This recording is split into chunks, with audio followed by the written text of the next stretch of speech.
So maybe a first question would be, give us a state of just your tribes.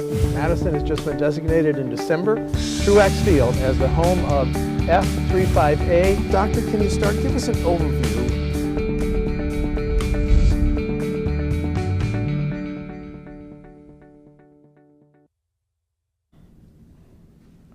WisconsinEye is asking cabinet secretaries for Governor Tony Evers, who took office 1 month ago today, to come in and talk about their agency, who they are, and their goals. So I want to welcome Transportation Secretary Craig Thompson. Welcome. You've been here before, and you're wearing your old hat of TDA Executive Director, but and I'm not using designate because I think you have the votes to eventually be confirmed, right? I believe I do, yeah. You do? Yeah. Okay.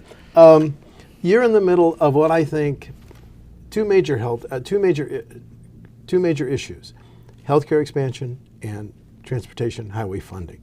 You are squarely in the middle of that second one, and it's so interesting to me. I'd like to start first. Can you give a projected shortfall estimate just of the next biennium, 2019 through 21? You know, to me, it's always hard when you ask that of transportation because you can scale. Yeah, things it depends back. what we want, but I'll try to do my best. So, for just our state highways, in order to maintain current conditions, we would need an additional $360 to $400 million for that. That doesn't begin to address the county, city, village, town roads and what we want to get out of that. And I think everybody agrees there's a tremendous amount of need there. And it doesn't address anything on our interstate system or any improvement projects through our what's called our Major Highway Improvement Program. It doesn't discuss any of that either. So just for maintaining just the state highway portion of our network. System, non-interstates, right, non-local government streets and roads, right. And of course, that doesn't begin to address transit or any of our other needs as well either. Yep. Right. 360 to 400 million. Yep. Okay. Talk to me about the process. Now you've had one meeting, 34 member stakeholders had one meeting, and then you had another one Monday in La Crosse that was it WisconsinEye covered. Right. But how do you see? Do you want these stakeholders to come up with a recommendation, or are you using the members, which I find incredibly diverse? You've got a beer brewer on there and railroad passengers. Do you want them to be a sounding board for what you're eventually going to recommend to the governor for his February 28 budget message? Yeah, I think it's what you said at the end there is a sounding board. You know, we, WisconsinEye covered our meeting on Monday. We've been trying to be as transparent as we can about that. It was open to the public on Thursday as well. Some folks were there filming for that too. We wanted to go through with this group that is, you know, agriculture interests and tourism interests and truckers and timber and local governments and brewer. Bicyclists? Commercial realtors, bicyclists, environmental groups, ports, airports, rail. And get from this cross-section, you know, where do we see the most agreement on where priorities should be for, you know, whatever dollars we do have and where they should be spent, and get a hierarchy there, which I think for as diverse as that group was, you know, we had people putting dots on different options, and there was a lot of clustering going around certain things. So I think it gave us a very good idea about where we can find, you know, some agreement on priorities. And then we did the same with revenues. If we were going to raise revenues, A, do you think we should? B, if we do, we put out a myriad of ways that it can be done, how much each of those could raise at different levels. And we asked people, and I think we saw some consensus among some broad options there. So I think it was tremendously informative. You also had the mass transit, which is incredibly important to City of Milwaukee legislators. Absolutely right. And you had your ports and airports. So you've got a 34-member group. I've always wondered whether 34 members can come up with any recommendations. But are you asking them to come up with recommendations? We wanted to find, and I'll tell you, the staff at the DOT and the amount of time we had to put this together, I thought did a tremendous job of facilitating this and getting constructive response on it.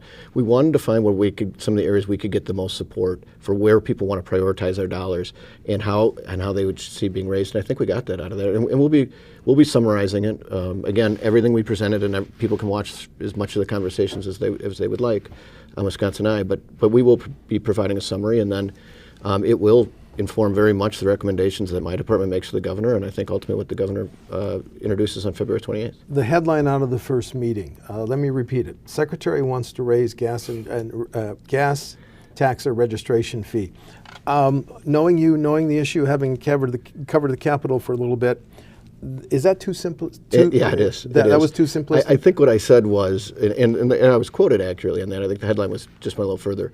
I said we're going to look at everything, including things like current sales tax dollars being collected on vehicles that go to the general fund. That's one option. But I did say there are user fees that are constitutionally protected right now. Because of an amendment that the public voted for by 80%. The so-called lockbox. Yep, in 2014. And those two user fees are our registration fees and our gas taxes. So I did say they are naturals for us to look at. Right, Yep. because they provide, according to WisDOT data and the Fiscal Bureau, 91% Right. of all transportation Right. fund revenues. That's exactly right. Yeah. You mentioned something that has been floated for 8 or 10 years, and that is taking sales taxes now paid on vehicles, auto parts, and repairs, and moving it to the transportation fund. At Money's meeting in La Crosse, Mr. Sommerfeld, one of your assistants, scored that at $630 million. Now, the good news is that would not be a tax increase. The bad news is it would be moving that money from the general fund to the transportation fund. And Craig, $600 million, as you know, is about the additional money that Governor Evers is going to recommend for special ed. So is that a feasible option? Well, from a couple standpoints, just very parochially for me, looking at what is best for the transportation system, that we don't raise any new revenues from anybody. You can raise significant revenue from doing that and move forward on that.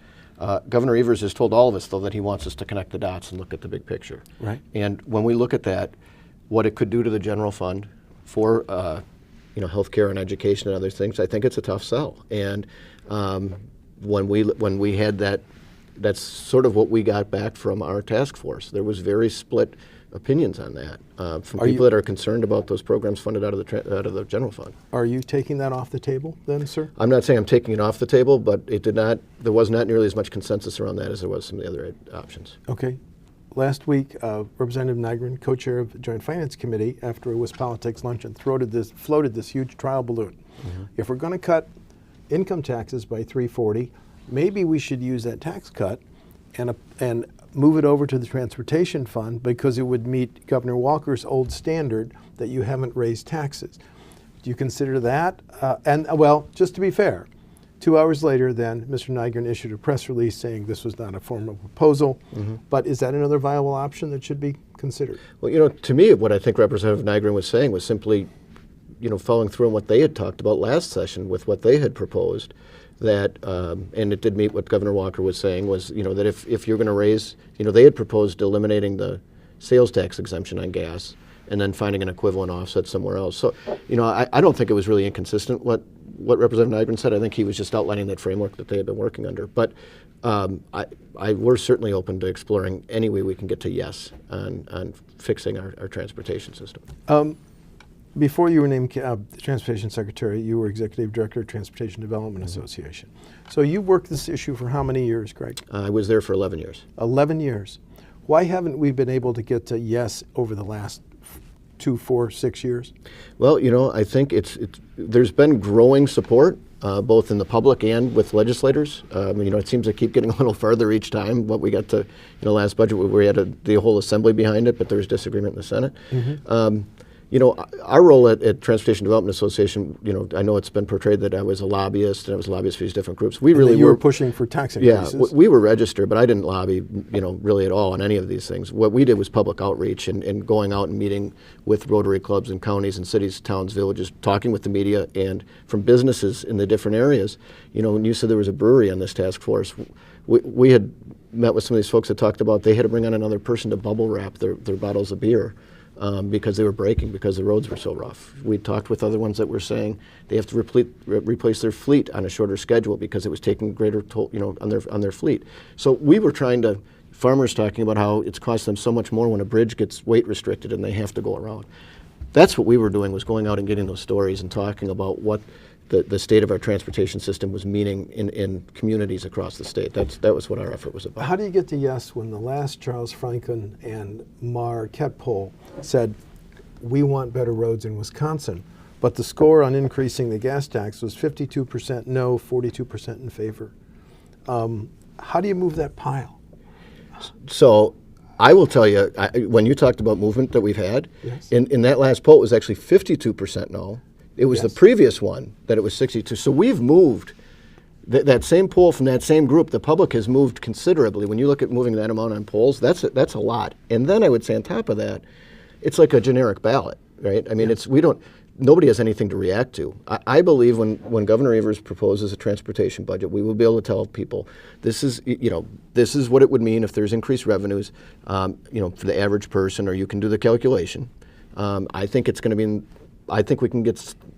We're not going to solve anything in the next 2 to 4 years, but I think we can get on a path for a couple dollars more a month. And then if people can see that the conditions are going to improve for that, then I think we're going to have people will be able to react to it better. So you are seeking kind of a down payment in the next budget on this problem. The long-term problem, it's got a lot of digits. We have more than $1 billion problem long range, don't we? Yeah, but sometimes we all try to make the don't want me problem to use so that big number, that there's don't just you? that there's Okay, just paralysis at some point in time, Yep. and we wouldn't be able to fix all that in the next 2 years anyways. So I think we can get on a path where we can have a budget that will stop the decline of the conditions on our state highways and start to improve them.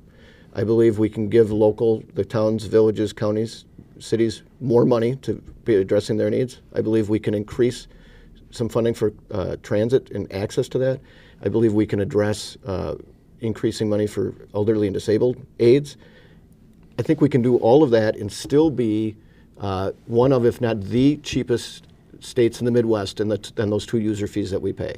And I believe we can put ourselves on a trajectory to have the debt go down over the next 10 years. The percent that goes for debt service. Yeah, I want to talk to you about that because the estimate from the Fiscal Bureau in fiscal 2018-19 is at 19.6%. Yep. One out of every $5 that we pay goes to pay for debt. Are you committed to recommending a 2019-2021 budget that does not increase that debt service, number one, or reduces it? Well, we want to see it go down over time. So I think sometimes in my old role when I was with the Transportation Development Association, I think we were one of the first groups to really start sounding the warning bell about our over-reliance on debt when we had budgets with zero new revenue and $900 million of issuing new bonds. And you do that several times.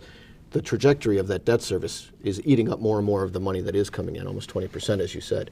I believe it's about a numerator and a denominator. You can't just look at how much debt. You got to look at it as ratio to revenue. And I believe we can responsibly issue less debt if there's some more revenue, and we can have that arc go down over the next 10 years and have less debt service going out. I think I heard the former Transportation Secretary once say, we do not have a revenue problem, we have a spending problem. Is that right? On that, I do have a different opinion on that. A lot of folks have asked me when I've been having my Senate visits, and they've been really good visits, really involved, smart questions. What people do want to hear from me is that we're going to make sure that we're not over-engineering projects, that we're not building, Taj Mahals for different things, or bigger bridges than what's really needed, or doing a replace when we could probably get away with an overlay for the next 10, 20 years, basically under what we call asset management. I want to get every penny out of we've got so much to do, as you talked about. We don't need to fatten up projects to make sure people can get work. There's no need for that. So I want to make sure we're being as absolutely efficiently as we can. But what I don't want to do, when I'm done, I don't want to say that I efficiently manage the decline of our transportation system. I would rather say that we efficiently manage investment in improving our transportation system. I was fascinated at your briefing of the stakeholders meeting on Monday because, to your credit, you provided new revised updates on some of these revenue options. So can we go down these? Increasing the title fee. Title fee now is how much? Oh boy, that's okay. If $1 increase in the title fee would raise $1.5 million, right. That's very little when you're looking at a state highway deficit of up to $400 million. Eliminating the deduction for evaporation. Now, Mr. Sommerfeld said technology may have solved this problem. Is that? That was when we got a lot of reaction from the task force saying, that's interesting if that's antiquated and we're able to do that. Again, it doesn't solve it on its own, but we need to look at as many ways as we can, and things add up. So I think that's one we may look at. The $75 that you and I pay to register our passenger cars, SUVs, light trucks, hasn't been increased since 2008. Right. A $10 increase, 75 to 85, would raise $40 million. Has it been too long since we've raised that registration fee? Well, that's subjective whether it's been too long. I will tell you, when you compare us with our neighbors, that's where we are drastically different than our neighbors. They generally, almost all of our neighbors have, other than Illinois, and of course they've got the tollway in that, but they have value-based registration fees. So it will depend greatly on what the value of your car is, but talking $200, $300, $400, $500 for most people in other states next to us. Thank you for bringing up value-based registration, which, as you say, Iowa, Michigan, and Minnesota has. That is a potential revenue increase. I almost said upper, but that's too much of the vernacular. $49 million. How do you feel about that? So that's in the early years. See, the way that would work is you would only start charging that when you go and buy a brand new car. Yes. So cumulatively, the revenue stream for something like that does get bigger as you go, but there's a lag and it takes a while. Most of these estimates were 3 years out. Yep. 2022. Yep. We're open to that, though. Indexing within 3 years would again be worth, which is tying our gas tax to the inflation rate, the CPI. That's indexing. It ended in 2006, as you're well aware. Potentially worth $55 million additional by 2022. Is that a basic? Some people, many legislators in the Capitol say we should start there, including Senator Erpenbach and some Democrats. Should we start there? The way we fund transportation doesn't match the way we fund the rest of government. Income tax is percentage-based, sales tax is percentage-based. If you look at, they've had natural growth in those funds. We have a flat amount for registration fee and a flat amount for gas tax. If we don't do something that makes it act more like the taxes that fund the rest of government, we're going to continue on a flat line. Okay. Eliminating the vehicle trade-in sales tax exemption would be worth additional $87 million by 2022. That'd be a controversial change, wouldn't it? Yeah, I think there's, anytime we're raising revenue from these, there would be discussion on both sides. Michigan does that right now. Right now, we just charge sales tax on the difference when you trade in your car and sell it. This would be applying it to the entire amount. And then if we extended our 5% sales tax to fuel sales, potential upper of $165 million. Another potential unpopular. You're ringing a lot of people's bells here potentially. So removing the sales tax exemption from gas, is that what you're? Extending the 5% state sales tax to fuel yep. sales. Another way to say that, yes. Yes. And that's what the Assembly Republicans had proposed last time. And again, numerous of our neighbors do that right now, currently, so I think it's something that's worth exploring. You're right. Assembly Republicans put a plan on the table in the last budget session that didn't meet with the approval of Governor Walker or Senate Republicans. Do you feel you have more in common as you try to build a compromise with Assembly Republicans? Excuse me. I would say probably, looking at where, what they passed out of their House last time and where they looked. We actually had 3 documents that we wanted that task force to look over and read. One was the Transportation Finance and Policy Commission that Governor Walker had put together. From 2016. Yep. And I had served on that. And then the solvency report that the department had put together. But the third was the No Easy Answers document that the Assembly Republicans had put out last time. I thought it laid out the issue very well of why we needed to do something now. They wanted to repeal minimum markup. Mm-hmm. How do you feel about minimum markup? I think it is something that we may need to look at. It does affect the price of gas, and if we're looking out for the consumer not having to pay more for gas, I don't think anything's like that would be off the table right now. Our gas tax, and I'm using the 30.9, I'm not including the 2-cent PECFA, hasn't been increased since 2006. The estimate of your agency, if we raise it by 5 cents per gallon from 30.9 to 35.9, upper of $165 million. And your staffer said this would be almost an immediate increase. In other words, it would kick in 2019, 2021. It's immediate, and the administrative costs on that are next to zero. They're less than 1% as far as, so the money all actually gets into the fund. There's not administrative costs associated. Okay, but you're not sitting here right now endorsing it, are you? No, but I will tell you there were a lot of dots along looking at something like that. So again, it's a user fee. I believe we could. If we were in that realm, we could still be cheaper in our user fees than our neighbors. Okay, thank you. The variable wholesale tax never got any traction the first time it was mentioned. It's a potential $215 million upper within 3 years. I don't see that as a starter. Do you? Well, there's numerous other states that have been going to that. The idea behind that would be a percentage-based tax, so you would do it probably separately from, you'd still have the basic tax that we have per gallon. But it's another way again to capture growth, so that there's some natural growth in moving forward. And there's been, numerous states in the last 5 years that have gone to that. So it's harder to explain, though. Certainly. The mileage-based fee idea, where you would rely on the honesty of people to report how many miles they drive in a year. You would exempt them for 3,000 miles. Senator Mark Lane said, "I'm from Southeast Wisconsin. I have constituents that work in Iowa and Illinois. Not really fair if part of their mileage is in those two states." Is that a non-starter, sir? I thought what Senator Mark Lane brought up was a very legitimate point. It's one of the things that's very difficult about it. I think eventually in this country, we're going to get to a vehicle miles traveled way of funding transportation as we move more towards, alternate powered cars and different things. But it's difficult to implement state to state. I don't think we're there yet. Well, what you said, as we look out into the future, are you concerned that as we have more hybrids and electrics, they would not pay the gas tax or not an honest registration fee? I know we just bumped it a little bit in the current budget. So long range on these alternative fuel vehicles or electric not paying their fair share, you concerned? Again, long term, I think we're going to probably have to transition to some other ways. In the short term, our user fees still work, and that's why Indiana and Iowa and Michigan all adjusted theirs within the last couple of years. Do we have the worst highways in this region? State highways, yeah, the audit showed that clearly. We had 32% of our state highways in good condition, and our neighbors, a lot of them were at 75%. The next closest to us, for worse, was Iowa at 52%. So yes, our state highways were the roughest in the Midwest by a large amount. You and I just attended the Wisconsin Counties Association conference. A lot of those counties have adopted local wheel taxes. What's your position on those? I would rather see us have a broad-based approach to funding transportation. We've left a lot of locals without really any options, and they're doing their best to keep their system together. A lot of county highway commissioners I talk to, their roads are engineered to last 30 to 40 years, and they're on a replacement schedule of 200, 250 years. So they're trying to do anything they can. I talked to one county official last night. I interviewed her, and she said we're bonding for the first time for our state and local roads.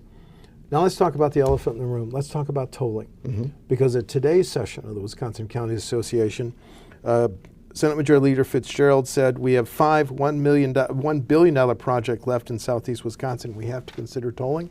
Speaker Voss said also endorsed tolling. Assembly Democratic Leader Hintz, however, called it not a solution. There are so many nuances to tolling. Can you lay out the process? Because potentially years out, potential revenue raisers of $1 billion, but fill in the but, please. So when it comes to tolling, again, it is a user fee. It doesn't matter what kind of gas you've got in your car or electric. So anybody that goes through there, right now the federal government would have to change the laws to allow us to do it in any, across the state or in any ways. Even though Speaker Voss said we could toll on state-funded roads, is that true? Yes, that is true. If it's not, so we're not talking interstates. We could on some state-funded roads now. For example? Well, you'd have to find enough that would have the volume to make sense. And now there might be some individual bridges where you could, and I'm open to have any discussions about any of those. The most immediate thing we could do in terms of tolling, and it could be a long-term solution, but I believe we have a right now problem. We can't just say maybe eventually, and in the meantime not do anything. Okay. So I think we have to raise some revenue right now. I would not shut off the idea about moving to tolling is a possibility as we explore it and as technologies get better. The one thing we could do right now is apply for one of the pilot slots with the federal government to toll a corridor, one corridor. And with the needs we have in southeastern Wisconsin, with rebuilding an interstate, and there's no money in the base for that right now, I think that's a conversation we shouldn't rule out. What do you consider the biggest highway need in the state of Wisconsin right now, Craig? I would say overall to simply improve the conditions of the highways we already have. As far as is that east-west? Is that the Zoo Freeway? Well, no, I'm talking about I'm not talking about new projects. I'm just saying to rehabilitate and improve the conditions of the state highways we have. As far as projects out there, I think State Highway 23 between Fond du Lac and Sheboygan is a big priority. That's at the top of your list. For our major highway program, yes, that's at the top. And then there's our interstates in southeast that we're going to have to, but I think we have to finish the zoo interchange, and we're just going to have to. And then beyond that, I think we need to, in a priority order, fix their current roads and then get to moving forward on that. What's your thoughts on the east-west from the Marquette to downtown Milwaukee? Double decking has been ruled out. The price tag keeps rising. How soon do you think the state might be able to move on that? You know, that one is really, from people talking about efficiencies and wanting to get the most dollars out, we did get to a preferred option. We did get the agreement from the federal government called a record of decision, and then we didn't move forward on funding, and we actually asked to have that record of decision removed. That's after millions of dollars in engineering. That's after getting agreement on all these different things. So now the part that lies between, our interstate that lies between the Marquette and the zoo, isn't done yet, which to me, we have not gotten the return on the investment of over $2 billion we've already made by not doing the part in the middle. So, which is right in front of Miller Park, or now AmFam Park. So we can't just not do that. Is your agency, are you going to ask the governor to overturn that record of decision? We will have to start the whole process over again now. There's no overturn. We're going to have to go through engineering again. We're going to have to go through, that would probably take at least a year and a half just to get to the point where we could get a record of decision back from the federal government again before we could even begin moving back, forward to where we were a year or two ago. And then what priority do you assign to I-90, to the Madison, Dane County, to the Illinois border? Where does that rank in your hierarchy of needs? It's hugely important truck route for a lot of the businesses in the state, and I think we're looking at that we should be able to complete that on schedule. And then the Verona Road west to Dodgeville? The Verona Road project is on schedule as well. I'm actually going to speak to those folks later today, but that is one that it should be completed on schedule. When you talk to senators from northern Wisconsin, and I would guess they ask about, hey, we understand very expensive major projects in southern and southeast Wisconsin. What about us in northern Wisconsin? Mm-hmm. I've heard that from Representative Swearingen and others. Yep. How do you answer their concern that there has to be a balance and a fairness here? By introducing a budget that addresses that and prioritizes. Again, when you asked about specific projects, we're going to try to get some of the crucial ones done, but I think where our emphasis is going to be is getting locals the resources and getting money out and fixing the current state highways across the state that are in such bad condition in all these different districts. And the only way you answer that is by how you put forward a budget. When I talk to Milwaukee County legislators and other local officials, they speak about the need for RTAs, regional transit authorities. Mm-hmm. Do we need a framework that includes regional transit authorities? I believe, again, long-term for transit, that is going to be the way that communities are able to decide for themselves through referendum about how to meet their transit needs. I don't know that we're there yet politically. I think we need to continue to have some more conversation. 8 years. Was it the wrong decision to turn down the federal money for the high-speed train from Milwaukee to Madison? That was a complicated issue. I think there's valid arguments on both sides of that. Are you going to need more time? Are you going to meet Governor Evers' recommendation in the state of the state? He said he expected a plan by when he introduces his budget on February 28th. We've just gone through all the things you're juggling. Are you going to be able to meet that deadline? I believe we are. You are. And what's your goal? To raise the $360 to $400 million for the state highways, or do you hope to, in the next biennium, 2 years, raise revenue, come up with revenue of more than that? My goal would be to be able to show that we're going to not only stop the decline in conditions on all these roads across the state, but improve them. Right.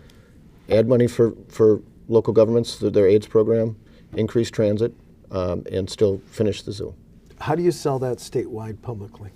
Because again, I think people across this entire state, if they know, and again, I don't know what the budget is ultimately going to look like, what the governor is going to ultimately decide. But for what I think will be a nominal amount, if they know at the end of the day their roads in their areas are going to start getting better and are going to be improved, I think that's a budget we can sell. You've been on the job a month. Biggest takeaway, biggest lessons learned from your first month as Transportation Secretary? I think I already knew going in, but people feel very strongly about this issue on all sides, and I just think it's something that we have to stick with the facts and talk about, how much we're really talking about and what the options are versus if we do something or versus if we don't. You love this job? I do. It's getting in the way of your hobby of jogging throughout all of Madison, isn't it? A little bit. I no longer see you jogging through Madison streets. Okay, so you expect to have a plan. You're in the middle of this controversy, and you're going to make a recommendation to Governor Evers time for his February 28th budget. Yes. Craig Thompson, Secretary of Transportation, good luck. Thanks, Steve. Thank you.